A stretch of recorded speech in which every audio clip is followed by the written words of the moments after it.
Visit AnsonPDR.com for the largest selection for just about all your PDR tools, where you'll find hog glue and hog tabs. Mobile Tech RX, the app that helps you make more money.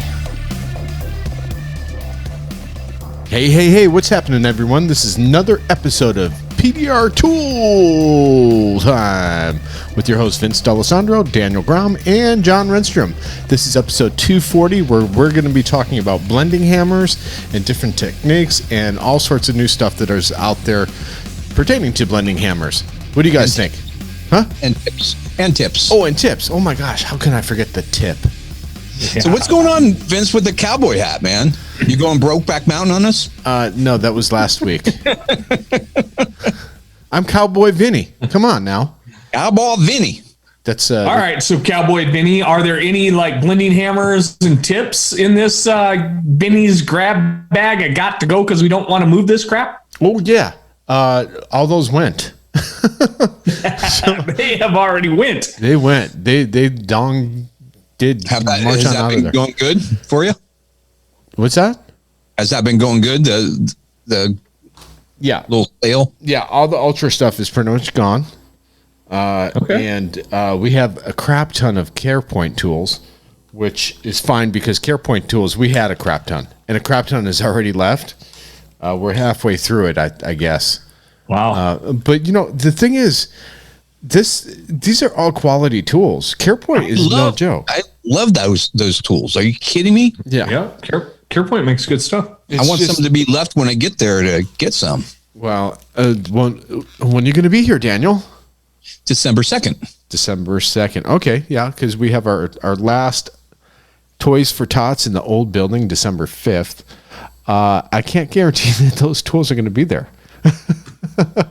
What I can do, what I'm doing for a lot of guys, to FaceTime you and see what I can pick up. Yeah, that's what I just did that for a gentleman in Boston today. I have no problems doing that for you guys. If you want to call me up in Anson. I'll give you my personal cell phone is 817-308-9540. You call me about IMI stuff, about scanning stuff, and if you want a personal shopper to spend your money for you, give me a call. Even call them at the middle of the night and wake them up. No. Just to talk. No, it goes off at night. I don't even sleep with electronics in my room anymore. Don't want to get radiation poison, huh? Yeah. No Wi-Fi, no nothing. Everything goes off and out when I go to bed. You know, I've been wearing my watch in bed at night to track my sleep. Yeah. And realizing why I'm always tired is because I'm not getting any sleep. Because you have sleep apnea. I do. Oh, no, I'm not sleep apnea. No, I don't have sleep apnea. Oh, okay.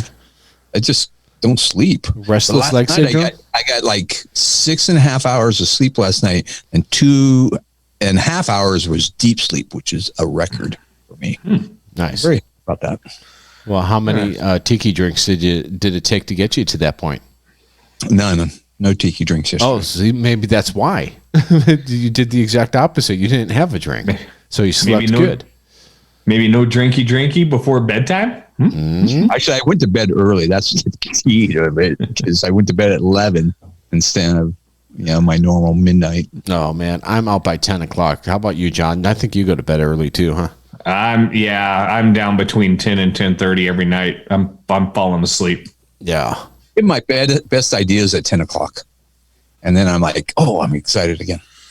I used to be a really big night owl until I got sick, and then that changed it all. So. I think, sorry to hear that, John. But I think more importantly, if Daniel's a night owl, he should probably be responding to all his Facebook posts that he posts. No, that's you guys don't understand. It's like this. You guys watched Mandalorian? No. Watched Mandalorian? Yeah. I have spoken. That's my saying. When I post, I have spoken. Right. But we have questions about what you have spoken about. No follow up. I have spoken. That's it.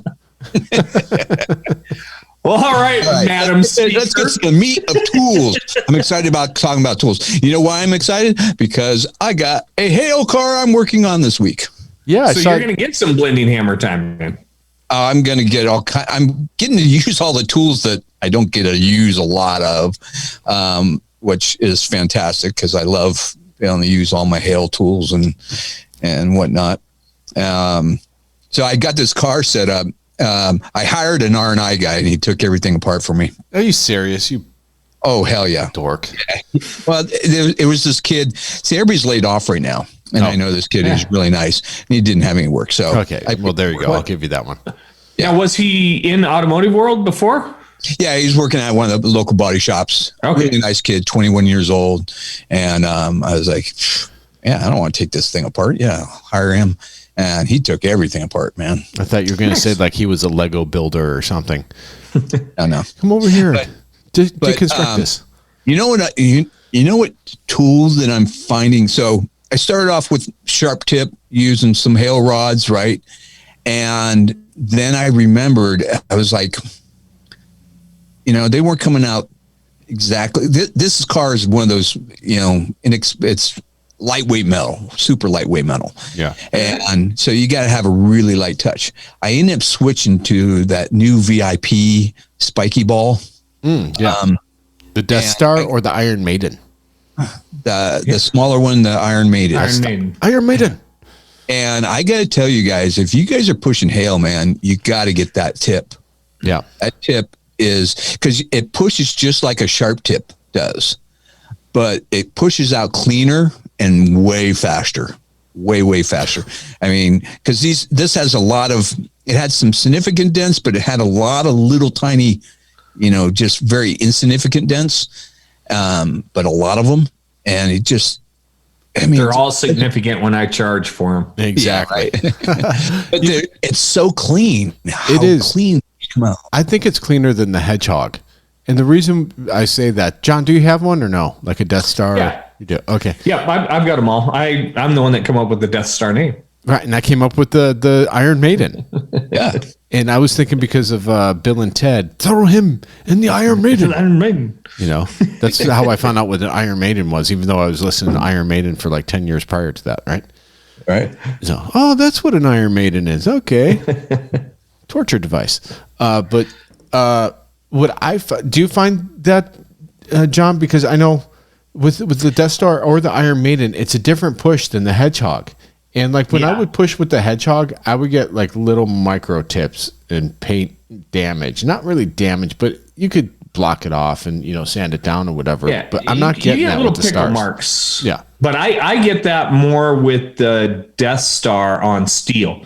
Now we run through aluminum with them, but for the bulk of my hail stuff, I'm still using a black plastic tip from Dentcraft. Right, okay. That's my number one tool on that. On steel, I found I was pickling and I'm probably just more aggressive pusher.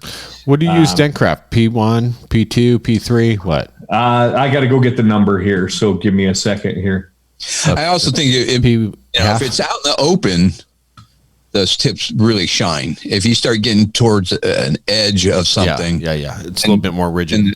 Then you're going to start to have that. Well, oddly enough, you said that because we, the three of us, we've had them for a few months now.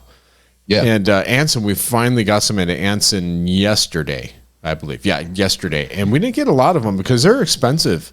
And then I found out why they were expensive. Daniel, why don't you tell everyone why they're expensive? They're 3D printed. That's why. That's right. Out of metal. Out of metal. How crazy that? And the cool thing about it, when he first told me that, I was like, oh boy, this thing isn't going to hold up. Mm-hmm. Nah, not true at all. I mean, these things, I've been using them and hasn't even dulled any. Yeah. It's holding up like a champ. Yeah. What I like about the Iron Maiden is if you're a door dinger and you have a hole, you could get the Iron Maiden, which is the smaller one, through a 1/2-inch hole. Yeah. And that's kind of good for a door dinger that has stretch damage on a panel, a door, or a fender and stuff like that. So exactly. So I gotta use my hanger from Anson. Hold on, before you move on, John had something to say about that. I use the R16P is my main tip that I use when pushing hail. R16P. How about that? And that's of the black plastic. Yep. Yep. Whenever it's Black a plastic ball. And then the opposite side of my double-sided headed tool has a number 1 tip on it. So I get a little tech tip to insert here. So I found a file, and this file is designed for the gun industry. And you know the aluminum handles that have the gnarls in them? Yeah. So this file is designed to make those type of marks. Okay.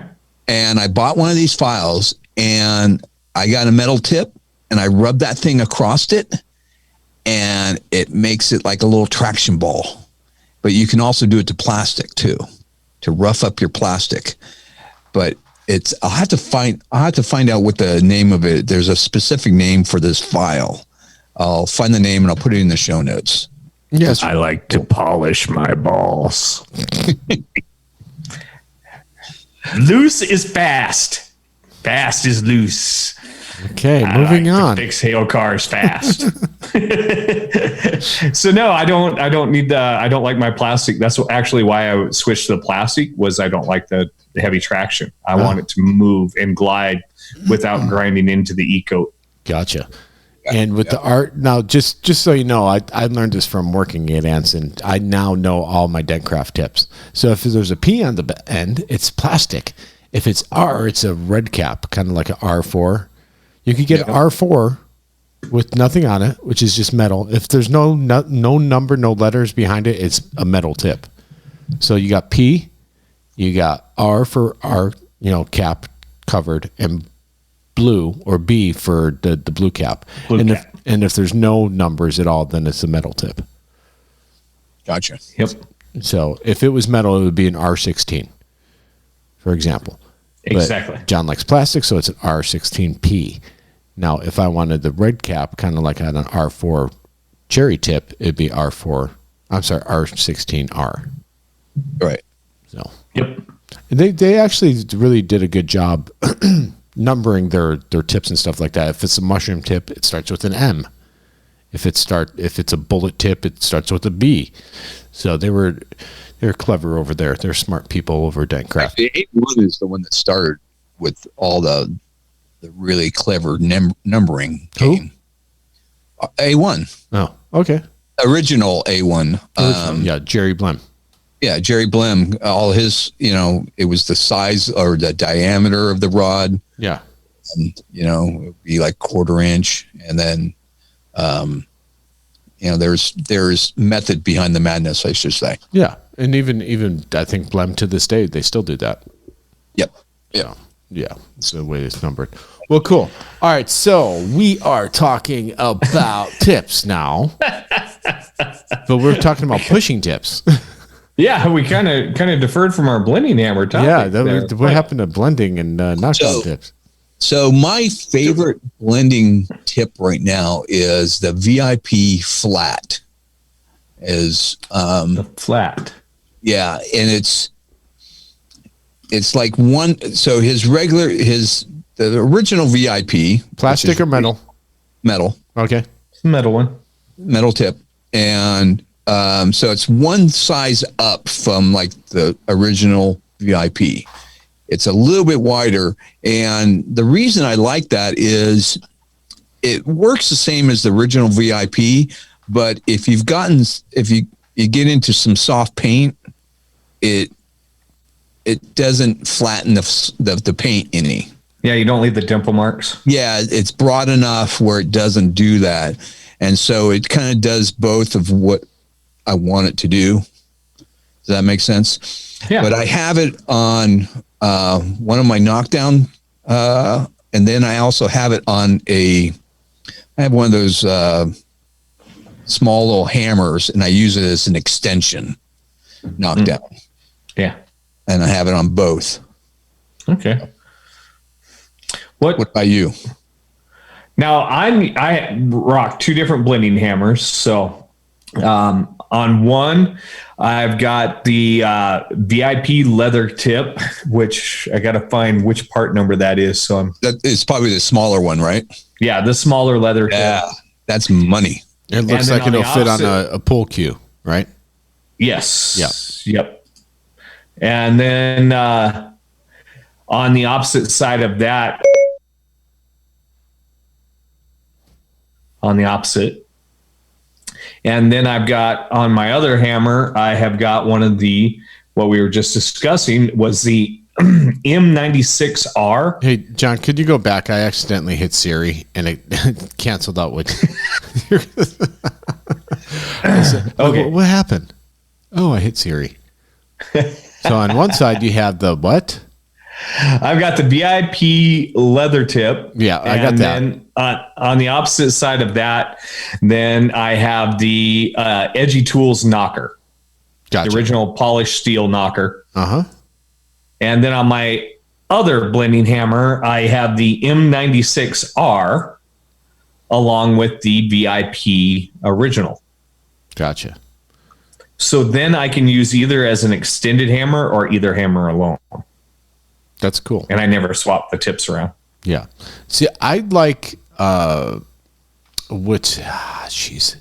Pee-wee. I was using the Pee-wee on one side of the hammer, and the problem was once I chipped the Pee-wee off, I sharpened it up, and then I damaged it again.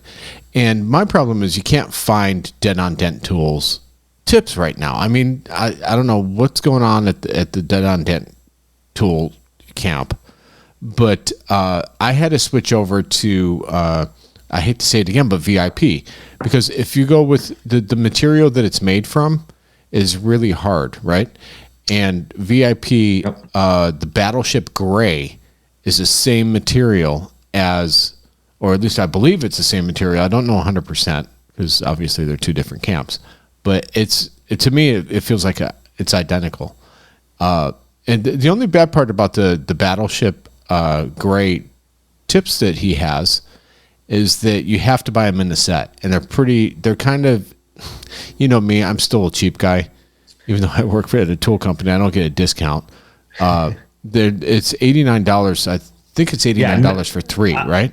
I have it up on the website up now. It is VIPPDRtools.com. And yeah, the Battleship series is $90 for the 3-tip set. Yeah, but those are really good tips. I mean, it's Daniel's tip that he's talking about in that Battleship, in that plastic material, the hardened plastic. And the reason why I like it is because what you were talking about, Daniel, is leaving marks in soft paint. I find that material does not leave marks very, very often in paint. Sure. Right? Yeah. Yeah. No, I love those tips too. Yeah. Yeah, it has the tip that Daniel was talking about and the tip that I was talking about, all in the plastic. Mine had the metal on it. So yeah. And sometimes you just need that. And I do have that on the other side. I do have, I hate to say it, but I still use a Dent Technology titanium tip. And I like the way that the titanium resonates when you're hitting. Bounces back. Exactly. Yeah. You get, when I'm blending on a rail or some type of rigid metal, I like the percussion and getting it dribbling like a hammer. And I find that the titanium is top notch for that. Now I'm more of just a thud when I'm blending on my hammer. I don't really get much of the bounce. I think it has to do with my technique. And I'm using a Dent Technology hammer, 18-inch. And I always have my index finger going down the shaft of the hammer while holding onto the ball. Well, you know what? I better mention this before I forget. Not you holding onto the ball, but that's not with what I my was. Finger on the shaft. It's finger shaft and hand on the ball. I can't even believe I said that with a straight face. I missed the finger shaft part as the analogy. But when you mention balls, we got things for big black balls at Anson. So I always chime up balls. So, shit, what was I going to say now? Oh, we found a bunch of Dent Technology hammers, the old DT hammers. And what length? We got both lengths, the 12 and 18. I didn't know this, but you guys might be surprised at this, but the double-sided, removable on tips on both sides, the 12-inch. That's what I got. the 12-inch, that was the number one blending hammer sold ever. Just so you guys know. All right. Mine are both my hammers are 18-inch. Okay. What, Daniel? I used Dick Technologies. He had a little hammer. It was stainless steel, but it was one of his smaller hammers, and that's what I used as my extension. And well, you better FaceTime me, dude, because I have some of those, and when they're gone, obviously they're never going to be made again. I think that was that little 6-inch hammer, isn't it, Daniel? Is that what you're talking about? With the little one that's 6 inches long? With the double head? There's a fixed side that was just a nice rounded, but it's got kind of a flat face to it. Yeah, I got it. Really good for blending, man. And then the other side is interchangeable, and it came with a rubber tip, right? Yeah. Oh, I got it. It's not going to be around long. Okay. Wow. That's amazing that you guys found that whole box. It's something when you dig out every corner of a building. And somebody needs to remake that, because that's my favorite extension hammer. And I ended up putting Hayes's hatchet handle on it. Yeah. Yeah. So you have a hybrid line. Makes it feels good. Well, and that's the thing, because you can't really, I know a lot of the old timers, you guys don't know about that technology, but for the old timers, you can't really hold it against Anson or anyone else that sells these hammers, because they already paid for these things when that place burned down. So they definitely got the short end of the stick, having product that they could not sell because of a tarnished name, even though the hammers were halfway decent. So, he made a lot of great stuff. I mean, he was innovating. He did good things, Okay. we know you like to suck his butt. There's good and bad. You'd like to kiss his butt. We thought you might have been on the payroll for a little bit there. Whatever. But anyways. So what hammers do you use? All right, Daniel, you said you got that little Dentcraft Shorty. Come on, I use my blending hammer, of course. 144. 144. That's on my hip at all times. And all these guys have these hammers, but I don't know what it is, but none of them put a rubber handle on it. And it's like they have these bare handle. Put a handle on your hammer. Not always, man. I like to feel it. I like a bare shaft. Well, that's why the rubber handle on mine is so dense. You can feel everything, and it feels good. But it takes up the absorption of when you start getting old in this industry, you will appreciate these little things that will save your body. But Daniel, you started getting old before some of us were born. Yeah, but look how good I look, man. I make 58 look good. That's Come on. True. Look at Vince. Vince looks twice as old as I do. Really? And he had to get out and stop working because he couldn't hang. He can't even get to my age. He's has been. Well, you started fixing dents when you were already old. I started when I was 20. John and I are the same age. Come on. That's right. Now I do have my Grom 144. I have a couple other blending hammers, and they're here at my house set, specifically set more for the motorcycle stuff. And that's why I have them here at my house. And I want that heavier hammer for that. There's times when I miss it though. If I'm doing a big shot on a box side and I really want to be moving a lot of metal, my jackhammer is the next heaviest hammer that I have, and it's still a little too light for moving. Yeah, the new knock or the D cup from Edgy has some weight to it, which is really nice to add to like a Jack's hammer or any other lightweight hammer to give it a little bit more weight to it.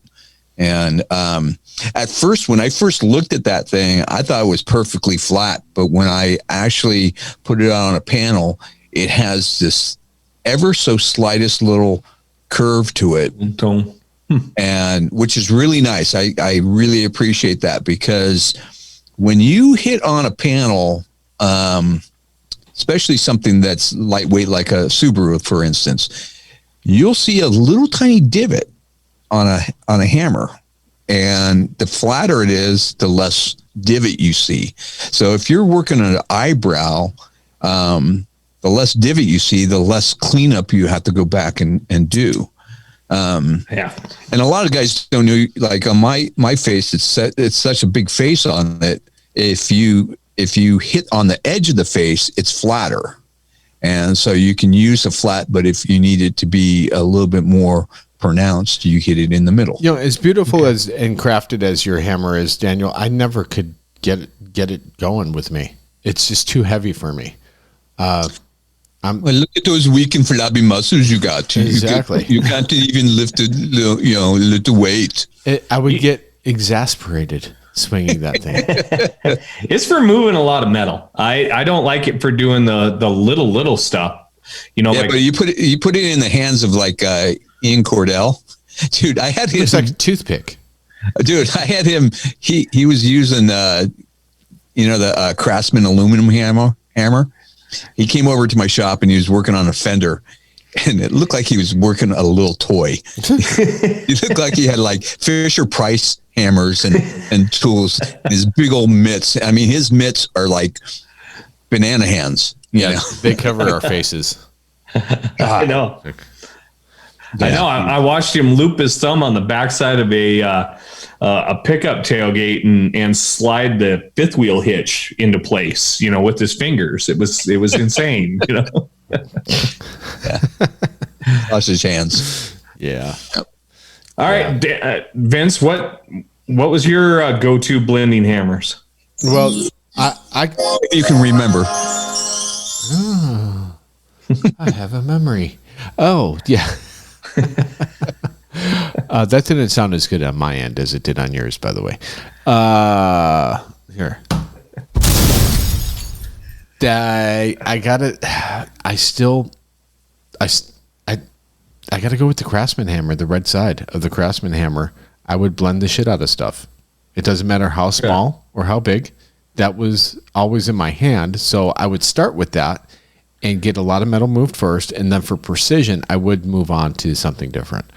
So like you guys, I got 2,700 blending hammers with 4,700 different combinations.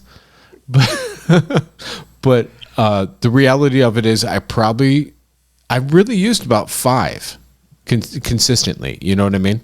Yep. Craftsman hammer being one of them. Dent Technologies another one. I did like using the Bryce Rockhill, the double with the both. You got to be able to change both sides of it. Which I had a peak tip on one. I did use your hammer, Daniel, when I was working on like motorcycle tanks, where I had to use, to move heavy rigid metal. I did use your big pancake end of it. I think it's called the DG pancake or something like that, isn't it? Pancake tip. I don't know if we even named it. I don't know. It is. It's called DG. It's on the wall. Okay. It's DG something. DG tip or something. Flatty or something.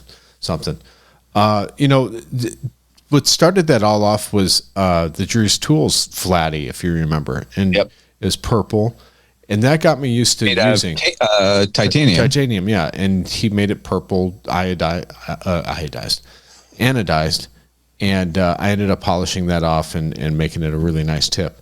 I did like also the peg leg from Edgy. I have that set up on one of my blending hammers as well.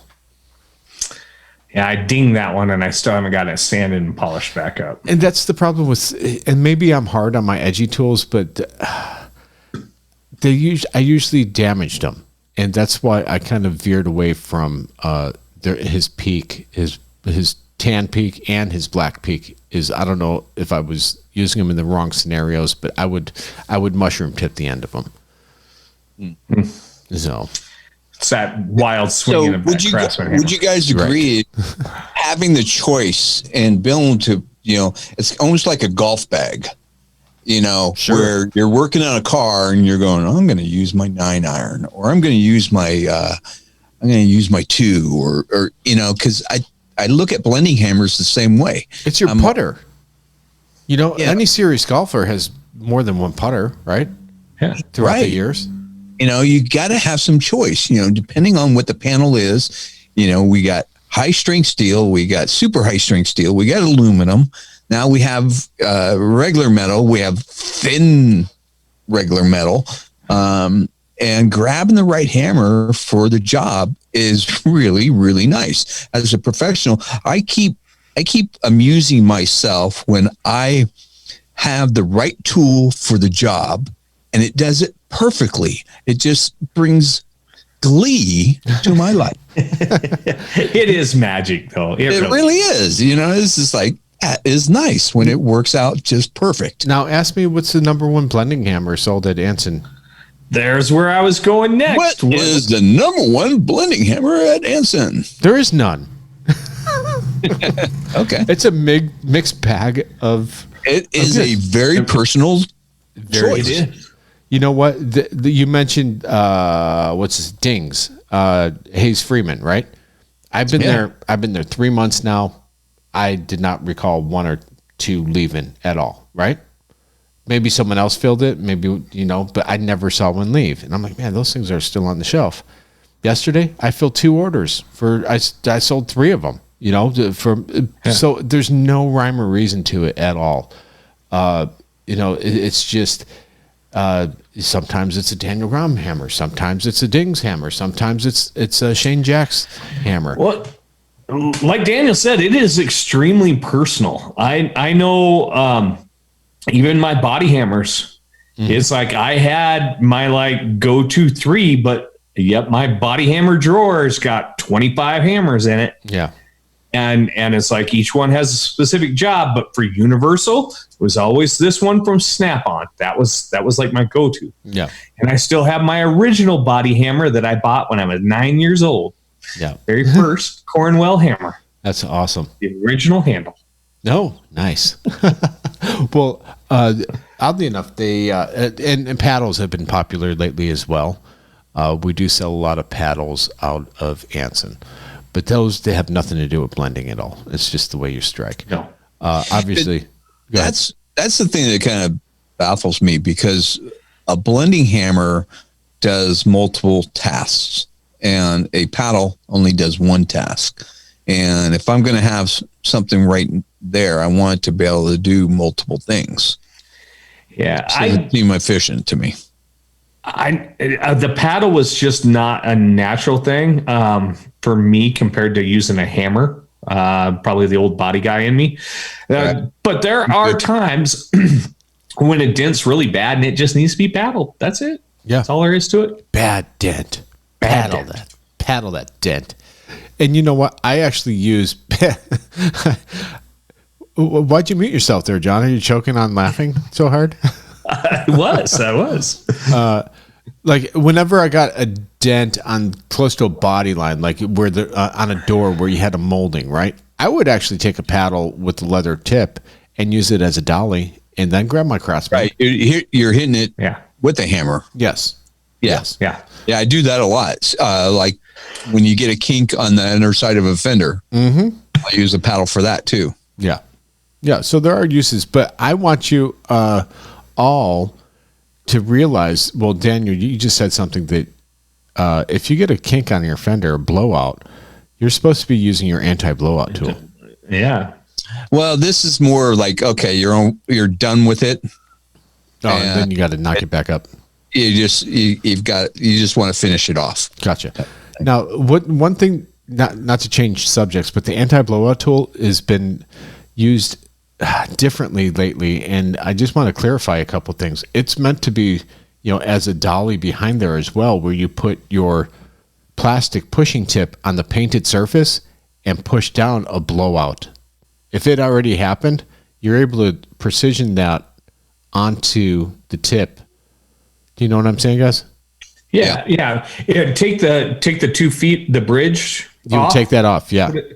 Put a tip in that spot. Yeah. And then you're basically, instead of using a hammer and a tap down, you're using the fender pliers to basically pry it back into place. Yes, or push it. You could squeeze it and get your tip in there and knock that blowout that happened on the face of the fender back in. And that's actually a really good tip, because when you do blow that out, it makes that peak. That is just a nightmare to tap straight and get that back. And if you catch an edge, you're going to chip the paint right off of it. Exactly. Yeah. So from experience. Yes, right. We've all been there. Yeah. Yeah. Well, cool. All right. Yeah, you know what? This has been a pretty good educational episode, guys. We just blew past that 40-minute mark, and man, we were knee deep in it. What do you guys think? Well, it's a passionate subject, I think. Any guy, is. and I think hammers are one of those things that I don't care what dent guy you are. I think we all take pride in collecting hammers.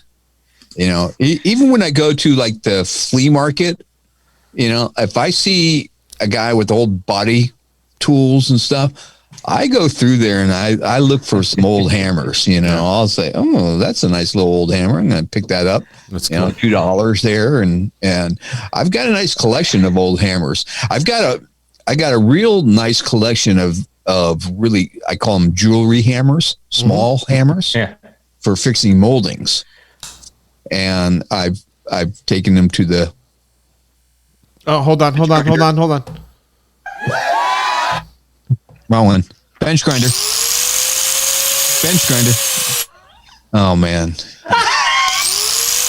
He just can't push the button right, can he? Yes! We have grindage. It starts 1 second too late is the problem. I know. I went up to, I had some moldings when I was restoring my 64, and I had some moldings and stuff that needed to be straightened out and re-chromed. And I took them up to this guy who did all that.